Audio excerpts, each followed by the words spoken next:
আপু এবং আমরা মিলে স্বাধীন বাংলা বেতার এই লেখাটি লিখেছি এবং ফেসবুকের একটি লোগো আছে এই জায়গায় এবং হাতের একটা আমাদের ছাত্রদের শক্তি। দেশ গোছানোর দায়িত্ব আমাদের, ঠিক আছে? তাহলে আমরাই আমাদের নিজেদের কাজ করতে হবে।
দেশের জন্য কাজ করে যাচ্ছে। আমাদের সেই কোঠা আন্দোলন থেকে শুরু করে এখন পর্যন্ত আমাদের কাজ চলছে।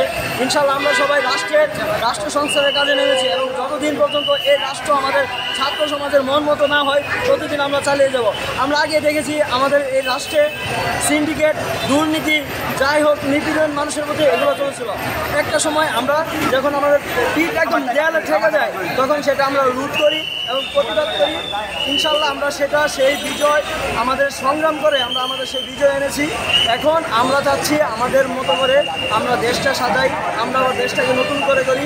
এজন্য আমরা সবাই নিরলসভাবে সকাল থেকে রাত পর্যন্ত আমরা একদম শ্রম দিয়ে যাচ্ছি এবং সেই শ্রম ইনশাল্লাহ যতদিন পর্যন্ত এই শহর বা এই দেশ আমাদের মতো মনের মতো করে না হয় এবং এই দুর্নীতি সিন্ডিকেট দূর না হয় ততদিন আমরা আমাদের কাজ চালিয়ে যাব ইনশাল্লাহ।